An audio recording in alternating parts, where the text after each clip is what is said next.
BJP के लिए अब असली टेंशन वाले दिन नजदीक आ गए हैं। अब तक तो बीजेपी इंडिया गठबंधन का मजाक बनाने और उसे हल्का साबित करने में ही लगी हुई थी, लेकिन पटना, फिर बेंगलुरु, फिर मुंबई और इसके बाद अब दिल्ली में इंडिया गठबंधन की एक अहम बैठक आज हो गई है। एनसीपी नेता शरद पवार के घर पर कोऑर्डिनेशन कमेटी के लोग एक साथ बैठकर बीजेपी को हराने की प्लानिंग कर रहे थे आज, जबकि बीजेपी भी आज केंद्रीय चुनाव समिति की बैठक कर रही है। यह बैठक छत्तीसगढ़, मध्य प्रदेश और राजस्थान में होने वाले चुनाव को लेकर हो रही है। बैठक में मोदी भी मौजूद रहेंगे और इसके लिए बहुत तामझाम वहां पे है।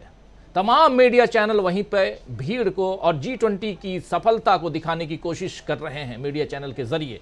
मीडिया की बात इसलिए कर रहा हूं क्योंकि अभी थोड़ी देर बाद हम मीडिया पे भी चर्चा करेंगे कि क्या कुछ यहां इंडिया गठबंधन मीडिया को लेकर कह रहा है। खैर, शीर्ष नेताओं की मौजूदगी में यह बैठक हो रही है। उधर बीजेपी की और इधर भी जो बैठक हुई है, ये बहुत महत्वपूर्ण जो तस्वीर आप देख रहे हैं, शरद पवार और केसी वेणुगोपाल, तमाम नेता, और देखिए लगभग सबको आप पहचान रहे होंगे, ये तमाम नेता यहाँ आज मौजूद रहे इधर इंडिया गठबंधन की बैठक में, और उधर जो बैठक हो रही है उसकी चर्चा भी।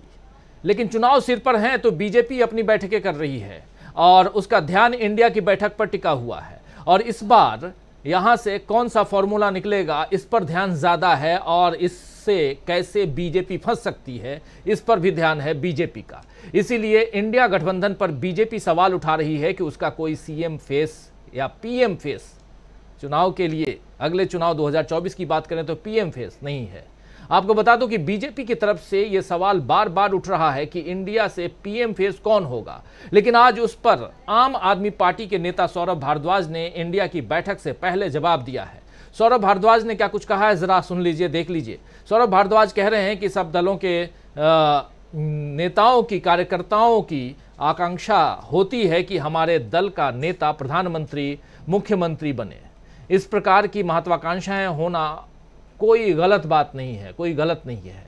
कोई भी दल राजनीति में होता है तो इस तरह की बात तो होती ही है, लेकिन सभी दलों ने एक बात कही है, चाहे वो जेडीयू हो, आरजेडी हो, आम आदमी पार्टी हो, चाहे कांग्रेस हो या टीएमसी हो, किसी की महत्वाकांक्षा अपने दल के नेता को प्रधानमंत्री बनाने की नहीं है।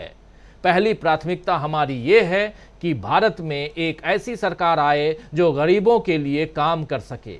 ये बहुत बड़ी बात यहां सौरभ भारद्वाज कह रहे हैं, आम आदमी पार्टी के सांसद हैं, और जो बात यहां कह रहे हैं ये कहीं ना कहीं एकजुटता को दर्शा रही है। ये बात आम आदमी पार्टी की, ये बात इंडिया गठबंधन में जो एकजुटता है उसको दर्शा रही है। तो इंडिया की प्राथमिकता ऐसी सरकार बनाना है दोस्तों जो गरीबों के लिए काम करे, जबकि बीजेपी की प्राथमिकता किसी तरह से फिर से सत्ता में लौटना है, तीसरी बार प्रधानमंत्री नरेंद्र मोदी को उस कुर्सी पर, प्रधानमंत्री की कुर्सी पर बैठना है, उनकी ये प्राथमिकता है।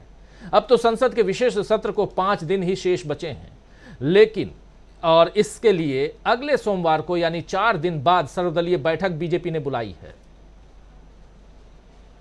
और लेकिन न सर्वदलीय बैठक का एजेंडा पता है और न ही अब तक खुलासा हुआ है कि संसद में इस बार जो विशेष सत्र है उस विशेष सत्र में होना क्या है।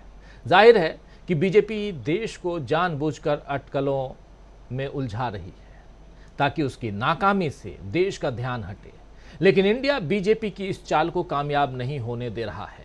आज की इस बैठक में सीटों के बंटवारे पर चर्चा हुई, और भी क्या कुछ हुआ इस बैठक में, इसको लेकर बाद में केसी वेणुगोपाल ने प्रेस कॉन्फ्रेंस की।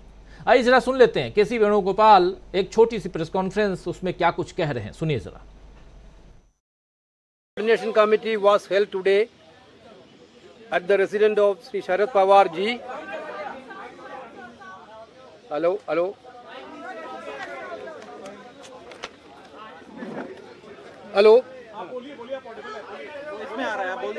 The first meeting of the coordination committee was held today at the Sharad Pawar ji's residence and attended by 12 member parties.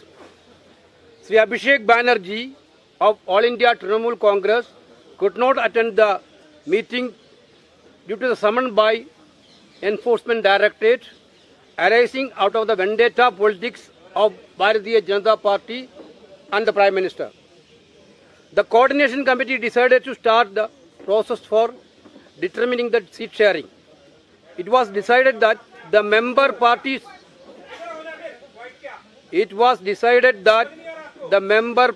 will hold the talks and decide at the earliest. The committee decided to hold joint public meetings in different parts of the country. The first public meeting will be held at Bhopal in the first week of October in the issue of rising prices, unemployment and corruption of BJP government. The parties present in the meeting agreed to take up the issue of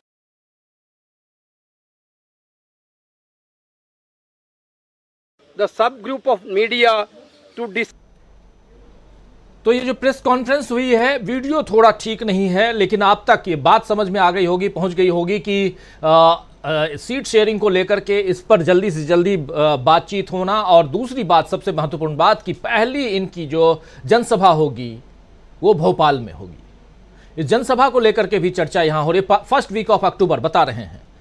Saurabh Bhardwaj की बात में कर रहा था, हालांकि आप जानते हैं दोस्तों, सौरभ भारद्वाज जो हैं विधायक हैं दिल्ली के, वो सांसद नहीं हैं।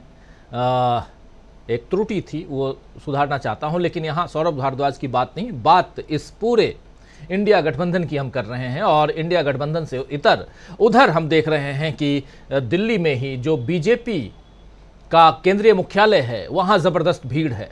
वहां भीड़ इसलिए है क्योंकि वहां प्रधानमंत्री पहुंच रहे हैं, उनका आदर स्वागत होने जा रहा है, और इसलिए क्योंकि G20 में वो विश्वगुरु बन गए हैं। ये आप सब बताएंगे कि कितने बड़े विश्वगुरु बने हैं हमारे प्रधानमंत्री। हमको भी खुशी होगी, आपको भी खुशी होगी कि इंडिया जो है वो ऊपर तक पहुंचे, टॉप तक पहुंचे। लेकिन खैर, बात कर रहा था, इससे पहले हम बात जो कर रहे थे वो कर रहे थे कि संसद का जो विशेष सत्र है, उस संसद के विशेष सत्र में जो इंडिया गठबंधन है उस पर और उसके भावी कार्यक्रमों पर जो बातें होंगी वो भी सामने आने वाले समय में हम देखेंगे। इंडिया सीट बंटवारे का फॉर्मूला जल्द से जल्द पूरा करना चाहता है। साथ ही चेन्नई, गुवाहाटी, दिल्ली, पटना और नागपुर में कम से कम 5 संयुक्त रैलियां करके विपक्ष अपने अभियान की शुरुआत करना चाहता है। इन सब पे आज बात हुई है।